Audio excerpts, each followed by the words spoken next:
गीता में भगवान श्री कृष्ण अर्जुन को उपदेश देते हैं कि जो भी मनुष्य भगवद गीता की 18 बातों को अपनाकर अपने जीवन में उतारता है वह सभी दुखों से, वासनाओं से, क्रोध से, ईर्ष्या से, लोभ से, मोह से, लालच आदि के बंधनों से मुक्त हो जाता है।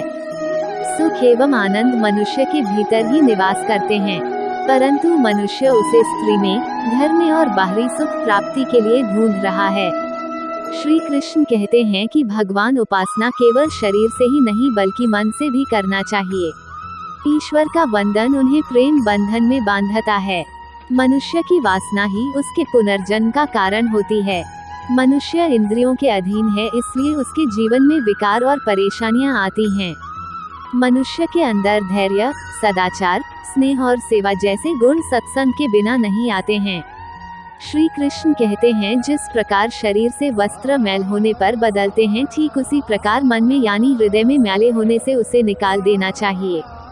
जवानी में जिसने ज्यादा पाप किए हैं उसे बुढ़ापे में नींद नहीं आती है, उसे वह पश्चाताप में बिताते हैं। भगवान ने जिसे संपत्ति दी है उसे गाय रखकर सेवा करनी चाहिए, इससे भगवान प्रसन्न होते हैं।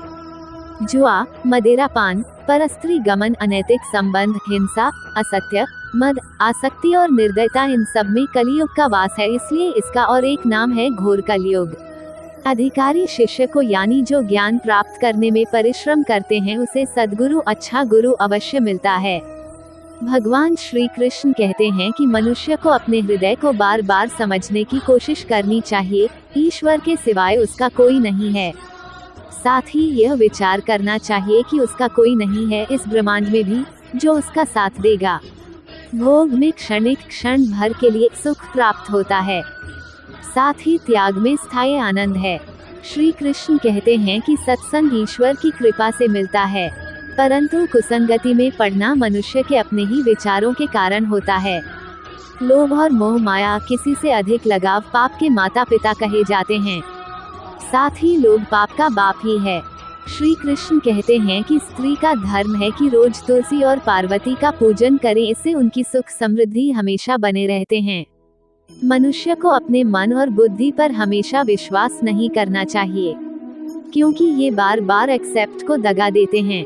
खुद को निर्दोष मानना बहुत बड़ा गुनाह साबित होता है। पति पत्नी पवित्र रिश्ता बनाए रखने से भगवान पुत्र के रूप में उनके घर आने की इच्छा रखते हैं। भगवान इन सभी कसौटियों पर कसकर, जांच परख कर ही मनुष्य को अपनाते हैं। इसलिए मन में गलत विचार नहीं रखना चाहिए, सदैव आप किसी के साथ प्रेम भाव से रहना चाहिए।